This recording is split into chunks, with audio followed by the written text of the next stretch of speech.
Sir, वक्फ बोर्डाचा जो काही निधी देण्याचा सरकारचा निर्णय आहे, याबाबत मनसेची नेमकी भूमिका काय असणार आहे? वक्फ बोर्डासारख्या म्हणजे जातीवादी संघटनेला अशा प्रकारे निधी देऊन तिचं बळकटीकरण सरकारने करू नये.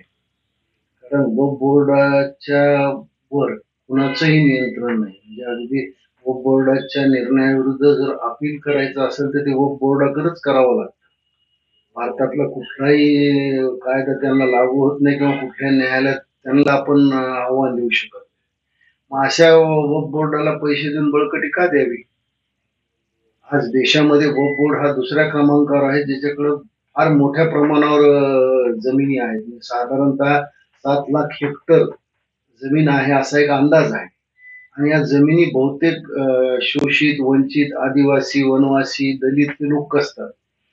आणि वक्फ बोर्डाने एखाद्या जमिनीवर जर हक्क सांगितलं तर त्याच्या विरुद्ध आपल्याला न्यायालयात जाता येत नाही. आपल्याला त्यासाठी अपील वक्फ बोर्डाकडेच करावं लागतं. म्हणजे या देशाचे कायदे वक्फ बोर्डाला लागू नये. हे वक्फ बोर्डच नसावं, हे बरखास्तच करावं आणि सरकारचं त्यात नियंत्रण असावं असं आमचं मत आहे. आणि त्या वक्फ बोर्डाला तुम्ही आता निधी पुरून त्याला बळकटी करणं म्हणजे हिंदूची बळकटी बांधण्यासारखंच आहे. सर, एकंदरीत पाहायचं झालं तर छगन भुजबळ यांचं एक वक्तव्य समोर येत आहे, की राज ठाकरे आणि बाळासाहेब यांचं रक्ताचं नातं होतं. तुम्ही जायला नको होतं. शिवसेना सोडून मतभेद हे समोर आणायला नको होते. पहिली गोष्ट, भुजबळ कोणत्या संदर्भात बोलले ते माहित नाही. पण भुजबळाला हे बोलण्याचं आज काय कारण होतं? भुजबळ हे विसरले. म्हणजे भुजबळनं नाशिकमध्ये फार मोठी नॉलेज सिटी काढली, पण भुजबळचं नॉलेज कमी आहे. 1993 साली मला वाटतं 17-18 आमदार घेऊन कोण पहिल्यांदा बाहेर पडला? बाळासाहेबांच्या पाठीत खंजीर खुपसण्याचं काम तर पहिल्यांदा उद्धव ठाकरेने केलं. त्याच्यामुळं सॉरी, छगन भुजबळनं केलं. छगन भुजबळनं बाळासाहेबाला टी बाळू म्हणायला सुरुवात केली.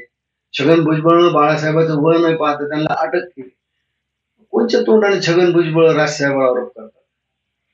राजसाहेबांनी कधीही पक्ष फोडायचं काम केलं नाही. त्यांचे काही तात्विक मतभेद झाले, काही अंतर्गत मतभेद होते, त्यांनी बाळासाहेबाला सांगून बाळासाहेबाचे आशीर्वाद घेऊन ते शिवसेनेतून बाहेर पडले. कुणाला बाहेर पडून आपली प्रगती करण्याचा, आपला विचार रुजवण्याचा पूर्ण हक्क आहे.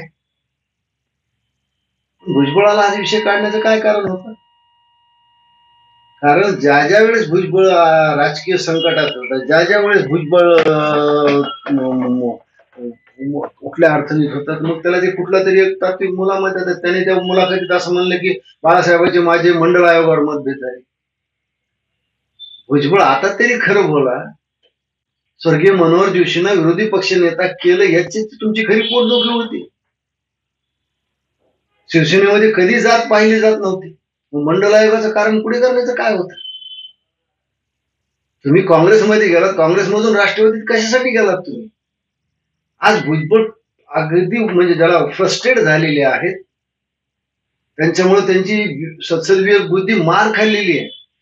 लोकसभेला त्यांना शब्द देऊन उभा केलं नाही, राज्यसभेला त्यांना जागा मिळाली नाही. त्यांच्या माग उत्पन्नापेक्षा जास्ती माया गोळा झाली, ज्याच्या केसेस चालू आहेत. त्याच्यामुळे ते फ्रस्ट्रेट झालेले आहेत. खरं म्हणजे भुजबळांनी राजसाहेब का बाहेर पडले काय नाही हा विषय काढण्याचं काहीच कारण नव्हतं. रक्ताचं नात्याचं काय? रक्ताचं नातं राजसाहेबांनी नेहमीच निभावलेलं आहे. बाळासाहेबांनी ज्यावेळेस राजसाहेबांना फोन केला की उद्धवची अशी प्रकृती बरी नाही, राजसाहेब त्यावेळेस चिपळूणच्या दौऱ्यावर होते. तो दौरा सोडून ते त्वरित हिंदूच्या हॉस्पिटलला का लीलावतीला माननीय उद्धवची उपचार घेत होते तिथं गेले. त्यांची शस्त्रक्रिया झाल्यावर स्वतः गाडीत बसून स्वतः गाडी चालवत त्यांना घरी सोडलं.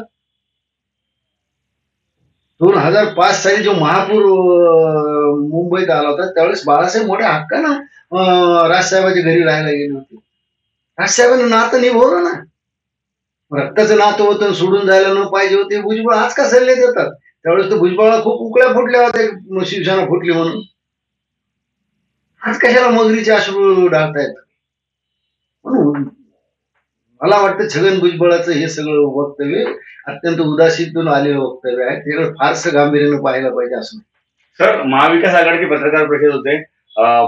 त्या लोकसभेच्या निवडणुका झाल्या त्यानंतर त्यांचं बळ वाढलेलं आहे. सगळे स्वबळाचा नारा देत असताना महाविकास आघाडी पत्रकार परिषद येते. काय भूमिका आहे नेमकी तुमची किंवा काय भूमिका मनसेने आता स्वबळाची देखील भाषा केलेली आहे.